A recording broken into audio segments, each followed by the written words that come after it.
O Evanil Ribeiro foi um dos 15 conselheiros que teve o acesso ao contrato que a 777 formalizou com o Vasco, só que antes passou por essa comissão dos 15 que tiveram acesso. A primeira pergunta, a totalidade do contrato, como é que foi, Evanil? Eu queria que você explicasse ao nosso torcedor, porque tem muito disse e me disse. Você é o cara que pode dizer, você e os outros 14. Vocês entravam numa sala, levavam o celular, tinha papel, caneta, vocês conversavam. Como era a rotina dos 15 que iam ler aquele contrato? Só um destaque, eu sempre falo isso porque eu falava do Júlio Brandt que não estava no Brasil e tinha colocado um preposto, ele me ligou essa semana e falou, Fábio, eu não botei preposto. Eu tinha as informações através do Evanil e também do Silvio Almeida, porque nós éramos os 3 representantes da Sempre Vasco na leitura desse contrato. Evanil, como era a tua rotina? A primeira coisa a esclarecer aí é que Você aproxima só um pouquinho para a tua voz ficar boa. Essa comissão do CD é uma comissão nomeada pelo presidente, como terão outras, acho que já teve até uma nomeada recentemente, para debater temas de relevância do Conselho Deliberativo e levar um parecer para o colegiado. Porque não dá para você botar 300 pessoas analisando essas questões. Então, o presidente indica pela minoria alguns membros, pela maioria outros membros, para que se tenha uma comissão de análise de um determinado assunto, que é o caso, como é também o estatuto, foi aquele estatuto, que eu participei também da comissão. E essa comissão é que fica encarregada, em nome do CD, de exercer todos os poderes do Conselho Deliberativo na análise daquele contrato.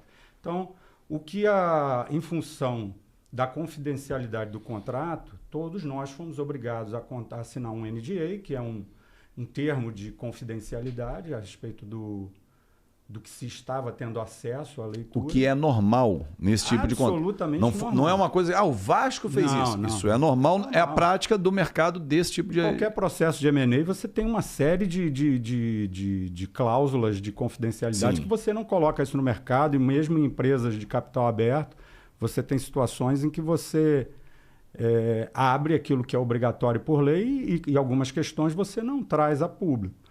Então, todos os 15, tinham acesso integral ao contrato. A cada página, cada folha, eles estavam em inglês e em português também, ou seja, quem tivesse dificuldade com a língua inglesa poderia ler em português. E ficava numa mesa enorme na sede administrativa do clube, que estava numa sala, em um andar no centro da cidade, ali na Praça 15. Então, a gente tinha acesso a esse material a hora que quiséssemos. Não era limitado o horário. Aproxima só um pouquinho, por favor. Não era limitado o horário. Não tinha limitação de horário? Não tinha limitação. Você poderia chegar de manhã e sair, como sair de lá, às vezes, 11 horas da noite, meia-noite. Você ficou 12 horas debruçado? Fiquei 12 horas lá dentro. A gente ficou algumas vezes. Alguns ficaram, outros tinham menos tempo. Eu também não tinha tempo para ficar lá todo dia, né? Então, você tinha uma limitação de tempo, que você tinha um prazo muito exíguo para fazer uma análise desse porte. Sim. E, então, o que aconteceu é que houve uma divisão de tarefas em 3 grupos, para que você analisasse determinadas partes do contrato. Por exemplo, o acordo de acionista era analisado por um grupo, o contrato de locação de São Januário e CTs por outros, direitos de marca e por outro grupo, e essa galera se reunia regularmente para debater esses pontos. Então, você, Fábio, cuidava de uma parte que eu não li, não era minha obrigação ler integralmente. Mas que você poderia ter lido. Poderia ler, você trazia um ponto de divergência para você, a primeira coisa que eu fazia era ir lá nesse ponto, fazer uma análise para que eu tivesse a minha própria opinião para trazer para o debate. Então, a coisa foi construída dessa maneira, de modo que a gente conseguiu fazer uma análise bastante ampla do contrato. Eu confio muito nas pessoas que estavam ali. Ele citou o Bittencourt, mas tem o Donin também, o Orlando Donin, que era uma outra pessoa muito ativa nesse processo de análise e redação, Rafael Pina. Enfim, eu não vou citar os nomes todos, que eu vou acabar deixando alguém de fora, esquecendo e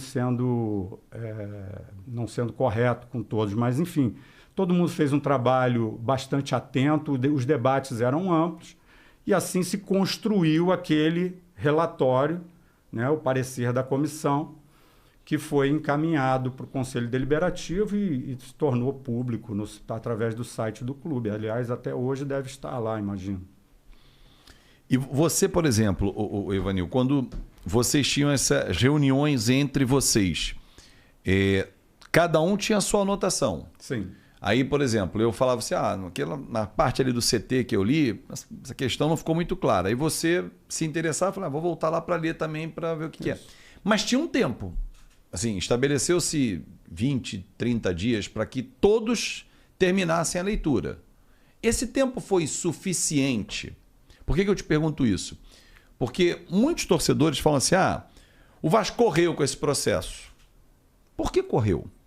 Na tua visão, de dentro do Vasco, à época conselheiro, hoje você não é, mas à época você era o conselheiro daquele grupo minoritário do conselho porque tinha ficado na segunda colocação na votação. É uma crítica, né? Uma coisa de que a Mais Vasco e a Sempre Vasco não era a mesma coisa. Sim. Isso nunca aconteceu, na verdade nunca foi. Havia muita divergência entre os dois grupos ali.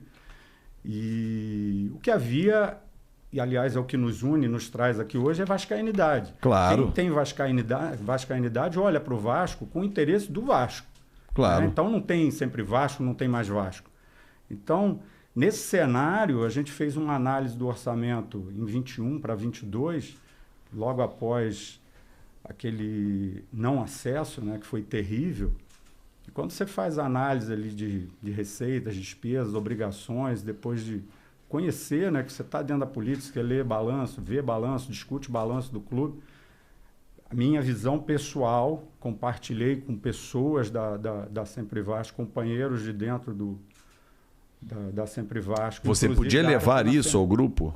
O que você lia também não? Não, estou falando do contrato. Você está falando, você me perguntou sobre a celeridade, eu estou fazendo uma construção. Tá, perfeito, tá, perfeito. Que a coisa era desesperadora para mim. Sim, a minha análise do desespero. Tá.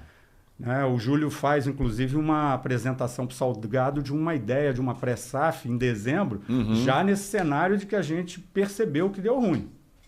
Vai ficar muito ruim financeiramente. Tá, então só para poder contextualizar, vocês percebem da Sempre Vasco que ia dar ruim o exercício 22 quando há a liberação do orçamento, é isso?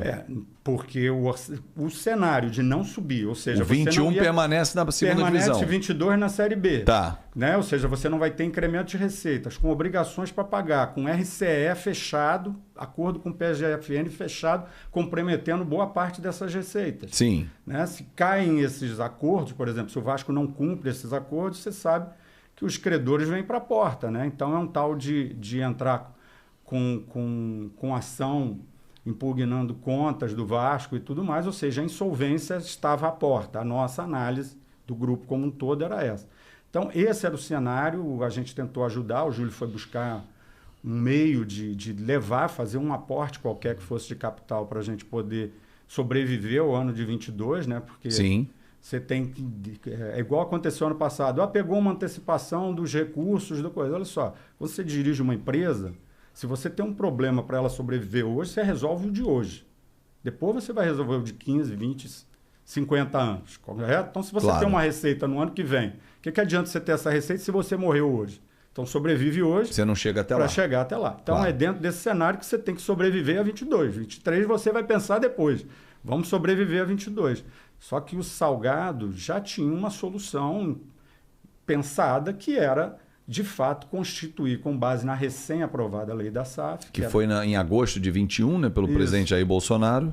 É você transformar o futebol do Vasco numa sociedade anônima e trazer um investidor para fazer um aporte antecipado, né, fazer como foi feito, um mútuo, né, um empréstimo, com garantia nessas ações após a constituição da SAF, para tocar. Então...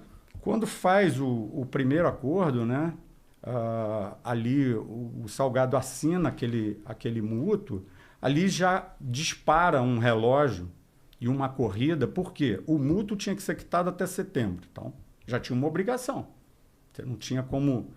Você já tinha uma dívida batendo em setembro de 70 milhões. Você tinha que pagar ali. Se você não paga, tinha uma série de obrigações. Isso inclusive está no parecer da comissão. Uma das coisas boas do parecer da comissão é que se as pessoas tivessem tido a responsabilidade de ler, muitos dos críticos eu me refiro, antes de falar ou criticar, iam perceber que ali no início do parecer é uma construção desse cenário. Sim. Tá? Não é para você aprovar, sabe? É apenas para que todos pudessem entender em que cenário aquilo estava. Porque senão, ou eu ou outros ali, talvez nem aprovássemos. Mas a nossa responsabilidade com o clube e da Sempre Vasco também, que aprovou, todos os conselheiros da Sempre Vasco votaram a favor. Votaram a favor porque entendiam essa urgência. Tá, deixa eu só fazer um parênteses, eu vou passar para o Zé, dentro disso que você falou, porque hoje a Sempre Vasco está no poder. Né? Hoje o Pedrinho é um representante da chapa Sempre Vasco. Né? Como outros integrantes que estão lá sempre fizeram parte. Pedrinho e os atuais, o Renato Brito, o Paulo César Salomão, falando dos presidentes, dos cargos eleitos, né? O Alain Belaciano, o João Rich, esses todos tiveram acesso às informações que vocês tiveram também? Vocês dividiram com o grupo à época? Eles sabiam do que se tratava? Sabiam, claro que sim. Eu sabia que não era da Sempre Não, mas Zé, não adianta eu e você falar assim, eu quero que o Evanil que... Não compartilhamos, pelo menos não compartilhei aquilo que não poderia ser compartilhado. Tá. Mas eu dei a minha visão sobre tudo. Tá. Dentro do grupo eu comentei, a gente debateu isso muito lá. Evidentemente tinha muita gente ali que era contrário conceitualmente até. Tá? O Renatinho acho que já falou, inclusive, sobre isso. E ele era uma figura contrária ao modelo. Ele não queria. Tem muita gente tem, inclusive, aquele sonho de resolver o problema do futebol dentro da própria associação. Que era a nossa luta era para resolver isso ali. Sim. Só que, na minha visão, a política destruiu esse sonho faz muito tempo. Entendeu? E mais alguém era contra, assim, abertamente, que você lembre? Não, abertamente ninguém foi, porque ninguém agiu de forma irresponsável. Todo mundo entendeu aquele momento e se colocou de uma maneira muito responsável.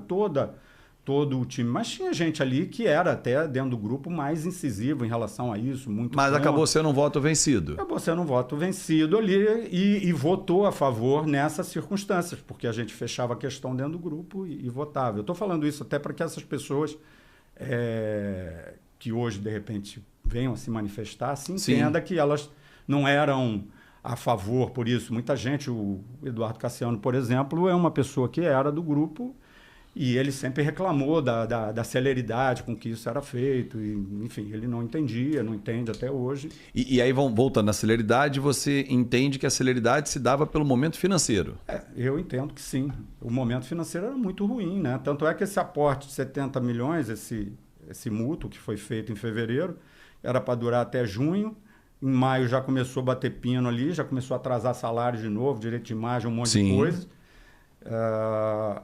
Atrasou ainda todo o processo, isso piorou ainda. A SAF, quando ela é constituída... Em setembro. Isso. E quando a empresa assume, a 777 assume, ela acaba tendo que quitar uma série de dívidas anteriores já, porque os 70 milhões não deram conta.